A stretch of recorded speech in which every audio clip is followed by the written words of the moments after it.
शाय शीशाय हृद्याय शुद्धविद्याय मध्वाय च नमो नमः। विश्वं विष्णुर्वषट्कारो भूतभव्यभूतप्रभुः भूतकृत् भूतात्मा भूतधाम। ಇಂದಿನ ಶ್ಲೋಕ 68ನೇ ಶ್ಲೋಕ. ಅರ್ಚಿಷ್ಮಾನ್ ಅರ್ಚಿತ ಕುಂಭೋ ವಿಶುದ್ಧಾತ್ಮ ಶೋಧನಃ ಅನಿರುದ್ಧೋ ಪ್ರತಿರತಃ ಪ್ರದ್ಯುಮ್ನೋ ಅಮಿತ ವಿಕ್ರಮಃ ಎಂಬುದಾಗಿ ಈ ಒಂದು ಶ್ಲೋಕದಲ್ಲಿ ಒಟ್ಟು 9 ಪರಮಾತ್ಮನ ನಾಮಗಳ ಚಿಂತನೆ ಇದೆ. ಅರ್ಚಿಷ್ಮಾನ್, ಅರ್ಚಿತಃ, ಕುಂಭಃ, ವಿಶುದ್ಧಾತ್ಮ, ವಿಶೋಧನಃ, ಅನಿರುದ್ಧಃ, ಅಪ್ರತಿರತಃ, ಪ್ರದ್ಯುಮ್ನಃ, ಅಮಿತ ವಿಕ್ರಮಃ ಎಂಬುದಾಗಿ ಒಟ್ಟು 9 ನಾಮಗಳ ಚಿಂತನೆ ಇದೆ. ಅದರಲ್ಲಿ ಮೊದಲ ನಾಮ ಅರ್ಚಿಷ್ಮಾನ್ ಎಂಬುದಾಗಿ. ಅರ್ಚಿಷ್ಮಾನ್ ಶಬ್ದಕ್ಕೆ ಅರ್ಥ ಅರ್ಚಿ ಅಂತ ಹೇಳಿದ್ರೆ ಬೆಳಕು, ಹೊಳೆಯುವುದು ಅಂತ. ಪರಮಾತ್ಮ ಅವನು ಬೆಳಕಿನ ಸ್ವರೂಪ, ನಿರಂತರವಾಗಿ ಹೊಳೆಯುತ್ತಿರುವಂತಹ ವ್ಯಕ್ತಿ. ಹಾಗಾಗಿ ಪರಮಾತ್ಮನಿಗೆ ಅರ್ಚಿಷ್ಮಾನ್, ಹೊಳೆಯುವಂತಹ ವಿಶಿಷ್ಟವಾದಂತಹ ಕಾಂತಿಯುಳ್ಳವನು ಪರಮಾತ್ಮ ಎಂಬುದಾಗಿ ಅರ್ಥ. ಅದೇ ರೀತಿಯಾಗಿ ಜಗತ್ತಿನಲ್ಲಿ ಏನೇನು ಬೆಳಕನ್ನು ಕೊಡುವಂತಹ ಸಾಧನಗಳು ಅಂತ ಇವೆಯೋ, ಸೂರ್ಯ, ಚಂದ್ರ, ಅಗ್ನಿ, ನಕ್ಷತ್ರಗಳು ಮುಂತಾದಂತಹ ಆ ಎಲ್ಲ ಬೆಳಕುಗಳಲ್ಲಿ ಇದ್ದುಕೊಂಡು ಬೆಳಗಿಸುವವನು ಕೂಡ ಪರಮಾತ್ಮನೇ ಆಗಿದ್ದಾನೆ. ಹಾಗಾಗಿ ಪರಮಾತ್ಮನಿಗೆ ಅರ್ಚಿಷ್ಮಾನ್ ಎಂಬುದಾಗಿ ಹೆಸರು. ಇನ್ನು ಆ ಪರಮಾತ್ಮನನ್ನು ಉಪಾಸನೆ ಮಾಡಿದರೆ ನಮಗೆ ಮುಖದಲ್ಲಿ ಒಳ್ಳೆ ಕಾಂತಿ ಬರುತ್ತೆ. ಹಾಗಾಗಿ ಪರಮಾತ್ಮನಿಗೆ ಅರ್ಚಿಷ್ಮಾನ್ ಎಂಬುದಾಗಿ ಹೆಸರು. ಹೀಗೆ ಪರಮಾತ್ಮ ತಾನು ದೊಡ್ಡ ಬೆಳಕಿನ ಸ್ವರೂಪ, ಒಳ್ಳೆ ಕಾಂತಿಯುಳ್ಳವನು. ಹಾಗಾಗಿ ಪರಮಾತ್ಮನಿಗೆ ಅರ್ಚಿಷ್ಮಾನ್ ಎಂಬುದಾಗಿ ಹೆಸರು. ಜಗತ್ತಿನಲ್ಲಿ ಇರುವಂತಹ ಎಲ್ಲ ಬೆಳಕುಗಳಲ್ಲಿ ಇರುವವನು ಕೂಡ ಪರಮಾತ್ಮ, ಹಾಗಾಗಿ ಅರ್ಚಿಷ್ಮಾನ್. ಇನ್ನು ಆ ಪರಮಾತ್ಮನನ್ನು ಉಪಾಸನೆ ಮಾಡಿದರೆ ನಮಗೆ ದೇಹದಲ್ಲಿ ಒಳ್ಳೆ ಕಾಂತಿ ಬರುತ್ತೆ. ಹಾಗಾಗಿ ಪರಮಾತ್ಮ ಅರ್ಚಿಷ್ಮಾನ್ ಎಂಬುದಾಗಿ. ಇನ್ನು ಮುಂದಿನ ನಾಮ ಅರ್ಚಿತಃ ಅಂತ. ಅರ್ಚಿತಃ ಅಂತ ಹೇಳಿದ್ರೆ ಪೂಜಿಸಲ್ಪಡುವವನು ಅಂತ. ಪರಮಾತ್ಮ ಎಲ್ಲರಿಂದಲೂ ಕೂಡ ಪೂಜಿಸಲ್ಪಡುವವನು. ಅವನನ್ನು ಎಲ್ಲರೂ ಕೂಡ ಪೂಜೆ ಮಾಡ್ತಾರೆ. ಹಾಗಾಗಿ ಪರಮಾತ್ಮನಿಗೆ ಅರ್ಚಿತಃ, ಎಲ್ಲರಿಂದಲೂ ಕೂಡ ಪೂಜೆ ಮಾಡಲ್ಪಡುವವನು ಎಂಬುದಾಗಿ ಅರ್ಥ. ಇನ್ನು ಈ ಪದವನ್ನು ನಾವು ನಿಧಾನವಾಗಿ ಗಮನಿಸಿದರೆ ಅರಚಿತಃ ಎಂಬುದಾಗಿ ಆಗುತ್ತೆ. ಅರಚಿತಃ, ರಚಿತಃ ಅಂತ ಹೇಳಿದ್ರೆ ಸೃಷ್ಟಿಸಲ್ಪಟ್ಟದ್ದು ಅಂತ. ನಾವೆಲ್ಲ ಕೂಡ ರಚಿತರು, ಯಾಕೆಂದ್ರೆ ಪರಮಾತ್ಮ ನಮ್ಮನ್ನು ಸೃಷ್ಟಿ ಮಾಡಿದ್ದಾನೆ. ಪರಮಾತ್ಮ ಅರಚಿತಃ, ಅವನನ್ನು ಯಾರೂ ಕೂಡ ಸೃಷ್ಟಿ ಮಾಡಿಲ್ಲ. ಪರಮಾತ್ಮನನ್ನು ಯಾರೂ ಕೂಡ ರಚನೆ ಮಾಡಿಲ್ಲ, ಸೃಷ್ಟಿ ಮಾಡಿಲ್ಲ. ಹಾಗಾಗಿ ಪರಮಾತ್ಮ ಅರಚಿತಃ, ಅರ್ಚಿತಃ ಅಂತ. ಹೀಗೆ ಪರಮಾತ್ಮನನ್ನು ಎಲ್ಲರೂ ಪೂಜಿಸುತ್ತಾರೆ. ಹಾಗಾಗಿ ಅರ್ಚಿತಃ ಎಂಬುದಾಗಿ ಹೆಸರು. ಪರಮಾತ್ಮನನ್ನು ಯಾರೂ ಕೂಡ ಸೃಷ್ಟಿ ಮಾಡಿಲ್ಲ, ರಚನೆ ಮಾಡಿಲ್ಲ. ಹಾಗಾಗಿ ಪರಮಾತ್ಮ ಅರಚಿತಃ, ಅರ್ಚಿತಃ ಎಂಬುದಾಗಿ ಪರಮಾತ್ಮನಿಗೆ ಕರೀತಾರೆ. ಮುಂದಿನ ನಾಮ 639ನೇ ನಾಮ ಕುಂಭಃ ಎಂಬುದಾಗಿ. ಕುಂಭಃ ಶಬ್ದಕ್ಕೆ ಸಂಸ್ಕೃತದಲ್ಲಿ ಮಡಕೆ ಅಂತ ಕರೀತಾರೆ. ಆ ಮಡಿಕೆಯಲ್ಲಿ ಪರಮಾತ್ಮ ಇರುತ್ತಾನೆ. ಹಾಗಾಗಿ ಪರಮಾತ್ಮನಿಗೆ ಕುಂಭಃ ಎಂಬುದಾಗಿ ಹೆಸರು. ಅದೇ ರೀತಿಯಾಗಿ ಕು ಅಂತ ಹೇಳಿದ್ರೆ ಈ ಭೂಮಿ. ಭೂಮಿಯಲ್ಲಿ ಪರಮಾತ್ಮ ಭವತಿ, ಅನೇಕ ಅವತಾರಗಳನ್ನು ತಾಳ್ತಾನೆ. ಭೂಮಿಯಲ್ಲಿ ಪರಮಾತ್ಮ ತನ್ನ ಅನೇಕ ಅವತಾರಗಳನ್ನು ತಾಳುತ್ತಾನೆ, ಅವತಾರ ಮಾಡುತ್ತಾನೆ. ಹಾಗಾಗಿ ಪರಮಾತ್ಮನಿಗೆ ಕುಂಭಃ, ಭೂಮಿಯಲ್ಲಿ ಅವತಾರ ಮಾಡುವವನು ಎಂಬುದಾಗಿ ಹೆಸರು. ಇನ್ನೊಂದು ರೀತಿಯಾದಂತಹ ಅರ್ಥ ಕು ಅಂತ ಹೇಳಿದ್ರೆ ಕುತ್ಸಿತ ಜನ, ಕೆಟ್ಟ ಜನ, ದುರ್ಜನರು ಅಂತ. ಅಂತಹ ದುರ್ಜನರನ್ನು ಪರಮಾತ್ಮ ಭಾತಿ, ಭಾತಿ ಅನ್ನುವಂತಹ ಧಾತು ಅನೇಕ ಅರ್ಥಗಳಲ್ಲಿದೆ. ಹೊಳೆಯುವುದು ಅನ್ನುವಂತಹ ಅರ್ಥದಲ್ಲಿ ಇದೆ. ಅದೇ ರೀತಿಯಾಗಿ ಭ ವಿದಾರಣೆ ಅಂತ ಸೀಳಿ ಹಾಕುವುದು, ನಾಶ ಮಾಡೋದು ಎನ್ನೋ ಅರ್ಥದಲ್ಲೂ ಇದೆ. ಇಲ್ಲಿ ಭಾತಿ ಶಬ್ದಕ್ಕೆ ಸೀಳಿ ಹಾಕುವುದು, ನಾಶ ಮಾಡುವುದು ಅಂತ ಅರ್ಥ. ಅರ್ಥಾತ್ ದುರ್ಜನರನ್ನು ಪರಮಾತ್ಮ ನಾಶ ಮಾಡುತ್ತಾನೆ. ಹಾಗಾಗಿ ಪರಮಾತ್ಮನಿಗೆ ಕುಂಭ ಎಂಬುದಾಗಿ ಹೆಸರು. ಕುತ್ಸಿತ ಜನರನ್ನು, ದುರ್ಜನರನ್ನು ಪರಮಾತ್ಮ ನಾಶ ಮಾಡುತ್ತಾನೆ. ಹಾಗಾಗಿ ಪರಮಾತ್ಮನಿಗೆ ಕುಂಭ ಎಂಬುದಾಗಿ ಹೆಸರು. ಹೀಗೆ ಕುಂಭದಲ್ಲಿ, ಮಡಿಕೆಯಲ್ಲಿ ಪರಮಾತ್ಮ ಇರುತ್ತಾನೆ, ಹಾಗಾಗಿ ಕುಂಭ. ಭೂಮಿಯಲ್ಲಿ ಪರಮಾತ್ಮ ಅವತಾರ ಮಾಡುತ್ತಾನೆ, ಹಾಗಾಗಿ ಕುಂಭ. ಕುತ್ಸಿತ ಜನರನ್ನು, ಕೆಟ್ಟ ಜನರನ್ನು ಪರಮಾತ್ಮ ನಾಶ ಮಾಡುತ್ತಾನೆ, ಹಾಗಾಗಿ ಪರಮಾತ್ಮನಿಗೆ ಕುಂಭ ಎಂಬುದಾಗಿ ಹೆಸರು. 640ನೇ ನಾಮ ವಿಶುದ್ಧಾತ್ಮ ಎಂಬುದಾಗಿ. ವಿಶುದ್ಧ, ಶುದ್ಧ ಅಂತ ಹೇಳಿದ್ರೆ ಪ್ಯೂರ್ ಅಂತ, ವಿಶುದ್ಧ ಅಂತ ಹೇಳಿದ್ರೆ ಅತ್ಯಂತ ಶುದ್ಧ ಅಂತ. ಪರಮಾತ್ಮ ವಿಶುದ್ಧ ಆತ್ಮ ಅಂದ್ರೆ ಅತ್ಯಂತ ಶುದ್ಧನಾದಂತಹ, ಯಾವುದೇ ರೀತಿಯಾದಂತಹ ದೋಷಗಳ ಸಂಪರ್ಕ ಇಲ್ಲದೆ ಇರುವಂತಹ ಸ್ವರೂಪ ಅದು ಪರಮಾತ್ಮನ ಸ್ವರೂಪ. ಹಾಗಾಗಿ ಪರಮಾತ್ಮನಿಗೆ ವಿಶುದ್ಧಾತ್ಮ, ಶುದ್ಧವಾದಂತಹ ಸ್ವರೂಪವುಳ್ಳವನು ಎಂಬುದಾಗಿ ಹೆಸರು.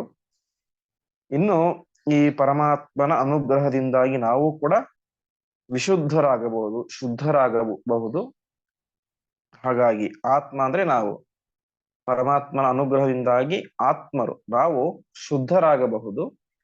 ಹಾಗಾಗಿ ಪರಮಾತ್ಮನಿಗೆ ವಿಶುದ್ಧಾತ್ಮ ಎಂಬುದಾಗಿ ಹೆಸರು.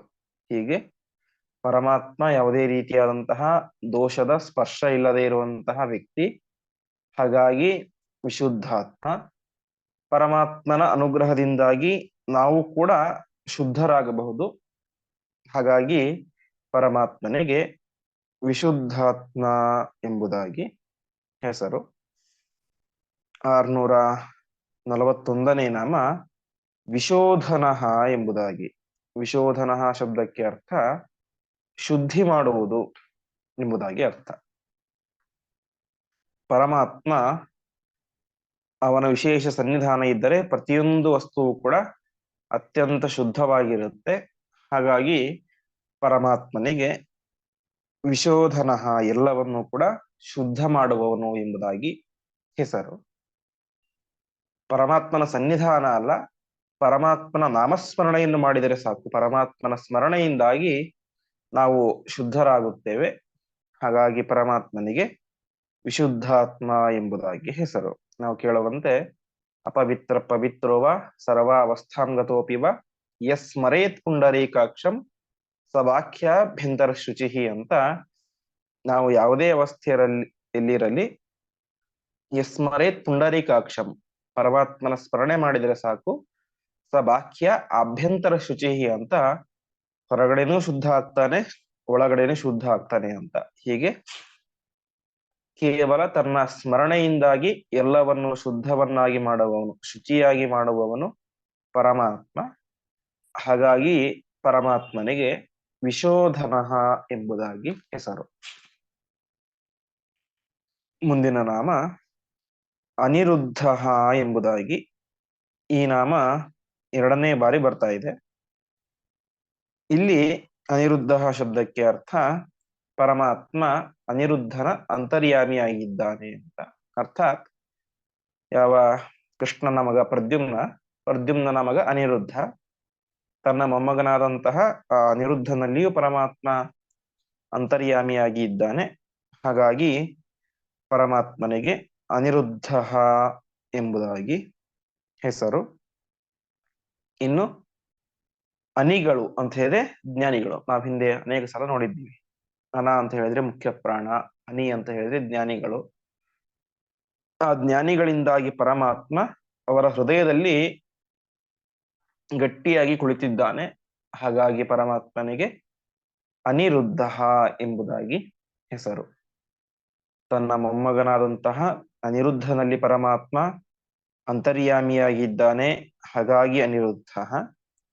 ಜ್ಞಾನಿಗಳಿಂದಾಗಿ ಪರಮಾತ್ಮ ಅವರ ಹೃದಯದಲ್ಲಿ ತಡೆಯಲ್ಪಟ್ಟು ಅಲ್ಲಿಯೇ ಕುಳಿತಿದ್ದಾನೆ, ಹಾಗಾಗಿ ಪರಮಾತ್ಮನಿಗೆ ಅನಿರುದ್ಧ ಎಂಬುದಾಗಿ ಹೆಸರು. ಮುಂದಿನ ನಾಮ ಅಪ್ರತಿರತಃ ಎಂಬುದಾಗಿ. ಅಪ್ರತಿರತಃ ಶಬ್ದಕ್ಕೆ ಅರ್ಥ ಎದುರುಗಡೆ ಯಾರೇ ಬರಲಿ ಅವರನ್ನು ಗೆಲ್ಲುವಂತಹ ಸಾಮರ್ಥ್ಯ ಇರುವವನು ಅಂತ. ಯುದ್ಧದಲ್ಲಿ ತನ್ನ ಎದುರುಗಡೆ ಯಾರು ಕೂಡ ನಿಲ್ಲಿಕ್ಕೆ ಸಾಮರ್ಥ್ಯ ಇಲ್ಲ, ಅಂದರೆ ಯಾರೇ ಬರಲಿ ಅವರನ್ನು ಕ್ಷಣಾರ್ಧದಲ್ಲಿ ಸೋಲಿಸುವಂತಹ ಸಾಮರ್ಥ್ಯ ಯಾರಿಗಿರುತ್ತೋ ಅವನು ಅಪ್ರತಿರಥ ಅಂತ. ಪರಮಾತ್ಮ ಅಪ್ರತಿರಥ, ಅವನ ಎದುರುಗಡೆ ನಿಲ್ಲಲಿಕ್ಕೆ ಯಾರಿಗೂ ಸಾಮರ್ಥ್ಯ ಇಲ್ಲ, ಹಾಗಾಗಿ ಪರಮಾತ್ಮನಿಗೆ ಅಪ್ರತಿರತಃ, ಅವನನ್ನು ಸೋಲಿಸುವಂತಹ ವ್ಯಕ್ತಿ ಯಾರೂ ಇಲ್ಲ ಎಂಬುದಾಗಿ ಅರ್ಥ. ಆ ಪರಮಾತ್ಮನ ಅನುಗ್ರಹ ಇದ್ದರೆ ಆ ಯಾವ ವ್ಯಕ್ತಿ ಯುದ್ಧ ಮಾಡ್ತಾನೋ ಅವನನ್ನು ಕೂಡ ಗೆಲ್ಲುವ ಸಾಮರ್ಥ್ಯ ಯಾರಿಗೂ ಇರುವುದಿಲ್ಲ.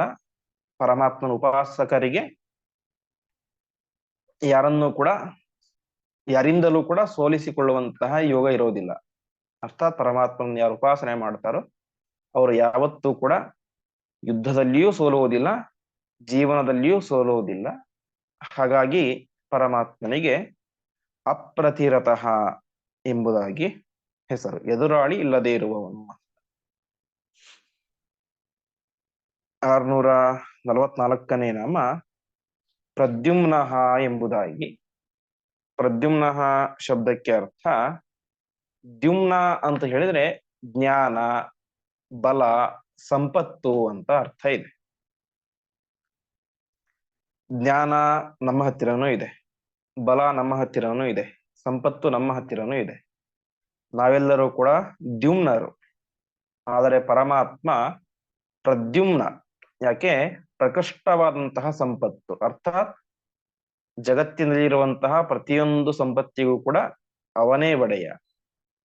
ಇನ್ನು ಜ್ಞಾನ, ಸರ್ವಜ್ಞ, ಎಲ್ಲದರ ಜ್ಞಾನವೂ ಕೂಡ ಅವನಿಗಿದೆ, ಹಾಗಾಗಿ ಪ್ರದ್ಯುಮ್ನ. ಒಳ್ಳೆ ಪ್ರಕೃಷ್ಟವಾದಂತಹ ಬಲ, ಹೀಗೆ ಪ್ರಕೃಷ್ಟವಾದಂತಹ ಜ್ಞಾನ, ಬಲ, ಸಂಪತ್ತುಗಳು ಪರಮಾತ್ಮನಲ್ಲಿ ಇವೆ, ಹಾಗಾಗಿ ಪರಮಾತ್ಮ ಪ್ರದ್ಯುಮ್ನ ಎಂಬುದಾಗಿ ಕರೆಸ್ಕೊಳ್ತಾನೆ. ಅದೇ ರೀತಿಯಾಗಿ ಪ್ರದ್ಯುಮ್ನ ಅಂತರ್ಯಾಮಿ, ತನ್ನ ಮಗ ಅರ್ಥಾತ್ ಅನಿರುದ್ಧನ ತಂದೆ ಪ್ರದ್ಯುಮ್ನ. ಆ ಪ್ರದ್ಯುಮ್ನನ ಅಂತರ್ಯಾಮಿಯಾಗಿ ಪರಮಾತ್ಮ ಇದ್ದಾನೆ, ಹಾಗಾಗಿ ಪರಮಾತ್ಮನಿಗೆ ಪ್ರದ್ಯುಮ್ನ ಎಂಬುದಾಗಿ ಹೆಸರು. ಪ್ರದ್ಯುಮ್ನ ಆ ರುಕ್ಮಿಣಿ ಮತ್ತು ಶ್ರೀಕೃಷ್ಣನ ಮಗ, ಅವನ ಅಂತರ್ಯಾಮಿಯಾಗಿ ಪರಮಾತ್ಮ ಇದ್ದಾನೆ, ಹಾಗಾಗಿ ಪರಮಾತ್ಮನಿಗೆ ಪ್ರದ್ಯುಮ್ನ ಎಂಬುದಾಗಿ ಹೆಸರು. ಇನ್ನು ಕೊನೆ ನಾಮ ಅಮಿತ ವಿಕ್ರಮ ಎಂಬುದಾಗಿ. ಅಮಿತ ವಿಕ್ರಮ ಶಬ್ದಕ್ಕೆ ಅರ್ಥ ಮಿತ ಅಂತ ಹೇಳಿದ್ರೆ ಒಂದು ಮಿತಿ ಇರುವುದು, ಲಿಮಿಟ್ ಅಂತ. ಅಮಿತ ಅಂತ ಹೇಳಿದ್ರೆ ಲಿಮಿಟ್ ಇಲ್ಲದೆ ಇರುವುದು ಅಂತ. ಪರಮಾತ್ಮನ ವಿಕ್ರಮ, ಪರಾಕ್ರಮ ಯಾವ ರೀತಿಯಾಗಿದೆ, ಅಮಿತ ವಿಕ್ರಮ, ಅವನ ಪರಾಕ್ರಮಕ್ಕೆ ಕೊನೆಯೇ ಇಲ್ಲ. ಎಲ್ಲರನ್ನೂ ಗೆಲ್ಲುವಂತಹ ವಿಶಿಷ್ಟವಾದಂತಹ ವಿಕ್ರಮ, ಸಾಮರ್ಥ್ಯ ಅದು ಪರಮಾತ್ಮನದ್ದು, ಹಾಗಾಗಿ ಪರಮಾತ್ಮನಿಗೆ ಅಮಿತ ವಿಕ್ರಮ ಎಂಬುದಾಗಿ ಹೆಸರು. ಇನ್ನು ಪರಮಾತ್ಮ ಸ್ವಯಂ ಅಮಿತ, ಅಂದ್ರೆ ಅವನಿಗೆ ಯಾವುದೇ ರೀತಿಯಾದಂತಹ ವಿಧಿ ನಿಷೇಧಗಳು, ಲಿಮಿಟ್ ಎಂಬುದು ಇಲ್ಲ. ಅಂತಹ ಅಮಿತನಾದಂತಹ ಪರಮಾತ್ಮ ವಿನಾಕ್ರಮತೆ. ವಿ ಅಂತ ಹೇಳಿದ್ರೆ ನಾವು ಹಿಂದೆ ಅನೇಕ ಸಲ ನೋಡಿದಂತೆ ಗರುಡ. ವಿ ಪಕ್ಷಿ ಪರಮಾತ್ಮನೋ ಅಂತ ಕೋಶ. ವಿ ಅನ್ನುವಂತಹ ಅಕ್ಷರ ಅದು ಪರಮಾತ್ಮನನ್ನು ಹೇಳುತ್ತೆ, ಅದೇ ರೀತಿಯಾಗಿ ಪಕ್ಷಿರಾಜನಾದಂತಹ ಗರುಡನನ್ನು ಹೇಳುತ್ತೆ. ಇಂತಹ ಅಮಿತನಾದಂತಹ ಎಣೆ ಇಲ್ಲದ ಪರಾಕ್ರಮಶಾಲಿಯಾದಂತಹ ಪರಮಾತ್ಮ ವಿಕ್ರಮ. ವಿ ಅಂತ ಹೇಳಿದ್ರೆ ಗರುಡ, ಅವನ ಮೇಲೆ ಕುಳಿತುಕೊಂಡು ಎಲ್ಲಾ ಕಡೆ ಸಂಚಾರ ಮಾಡ್ತಾನೆ, ಹಾಗಾಗಿ ಪರಮಾತ್ಮನಿಗೆ ಅಮಿತ ವಿಕ್ರಮ ಎಂಬುದಾಗಿ ಹೆಸರು. ಇನ್ನೊಂದು ರೀತಿಯಾದಂತಹ ಅರ್ಥ ಅಮಿತ ವೇಗೇನ ವಿಕ್ರಮತೆ ಅಂತ. ಅಂದರೆ ಪರಮಾತ್ಮ ಗರುಡನ ಮೇಲೆ ಕುಳಿತುಕೊಂಡು ಸಂಚಾರ ಮಾಡ್ತಾ ಇದ್ದಾನೆ ಅಂತ ಹೇಳಿದ್ರೆ ನಿಜವಾಗಿ ಅವನನ್ನು ಹೊತ್ತುಕೊಂಡದ್ದು ಗರುಡ ಅಲ್ಲ, ಗರುಡನಲ್ಲಿ ಇರುವಂತಹ ಪರಮಾತ್ಮನೇ. ಯಾಕೆಂದ್ರೆ ಗರುಡನಿಗೆ ಆ ಇಡೀ ಜಗತ್ತನ್ನೇ ಧಾರಣೆ ಮಾಡಿರುವಂತಹ ಪರಮಾತ್ಮನನ್ನು ಹೊತ್ತುಕೊಳ್ಳುವಂತಹ ಸಾಮರ್ಥ್ಯ ಬಂದಿದ್ಯಾರಿಂದ ಅವನ ಅಂತರ್ಯಾಮಿಯಾಗಿರುವಂತಹ ಆ ಪರಮಾತ್ಮನ ವಿಶೇಷ ಅನುಗ್ರಹದಿಂದ. ಹಾಗಾಗಿ ಗರುಡ ಹೋಗ್ತಾ ಇದ್ದಾನೆ ಅಂತ ಹೇಳಿದ್ರೆ ಪರಮಾತ್ಮ ಹೋಗ್ತಾನೆ ಇದ್ದಾನೆ ಅಂತ ಅರ್ಥ. ಅಂತಹ ಪರಮಾತ್ಮ ಅಮಿತ ವೇಗೇನ ಕ್ರಮತೆ, ಭಾರಿ ವೇಗವಾಗಿ ಪರಮಾತ್ಮ ಸಂಚಾರ ಮಾಡ್ತಾನೆ. ಹೇಗೆ ಮೊಸಳೆ ಕೈಗೆ ಸಿಕ್ಕಾಗ ಗಜೇಂದ್ರ ಒಂದು ಸಲ ಆ ಸರೋವರದಲ್ಲಿ ಇದ್ದಂತಹ ಹೂವನ್ನು ಪರಮಾತ್ಮನಿಗೆ ಸಮರ್ಪಣೆ ಮಾಡಿದನೋ ತಕ್ಷಣದಲ್ಲಿ ಪರಮಾತ್ಮ ಭಾರೀ ವೇಗದಿಂದಾಗಿ ತಾನೇನ್ ಮಾಡ್ತಾನೆ, ಆ ಆನೆಯ ಹತ್ತಿರ ಬಂದು ಆ ಮೊಸಳೆಯನ್ನು ಸಂಹಾರ ಮಾಡಿ ಗಜೇಂದ್ರ ವರದನಾಗ್ತಾನೆ. ಹೀಗೆ ಅಮಿತ ವಿಕ್ರಮ, ಭಾರೀ ವೇಗದಿಂದಾಗಿ ಸಂಚಾರ ಮಾಡುವವನು ಪರಮಾತ್ಮ. ಹಾಗಾಗಿ ಪರಮಾತ್ಮನಿಗೆ ಅಮಿತ ವಿಕ್ರಮ ಎಂಬುದಾಗಿ ಹೆಸರು. ಹೀಗೆ ಒಟ್ಟು 9 ನಾಮಗಳು. ಅರ್ಚಿಷ್ಮಾನ್, ಅರ್ಚಿತಃ, ಕುಂಭಃ, ವಿಶುದ್ಧಾತ್ಮ, ವಿಶೋಧನಃ, ಅನಿರುದ್ಧಃ, ಅಪ್ರತಿರತಃ, ಪ್ರದ್ಯುಮ್ನೋ, ಅಮಿತ ವಿಕ್ರಮ ಎಂಬುದಾಗಿ 9 ನಾಮಗಳ ಚಿಂತನೆಯನ್ನು ಈ ಒಂದು 68ನೇ ಶ್ಲೋಕದಲ್ಲಿ ಮಾಡಿದ್ದೇವೆ. ಇಂದಿಗೆ ಈ ಪಾಠವನ್ನು ಶ್ರೀಕೃಷ್ಣಾರ್ಪಣಮಸ್ತು.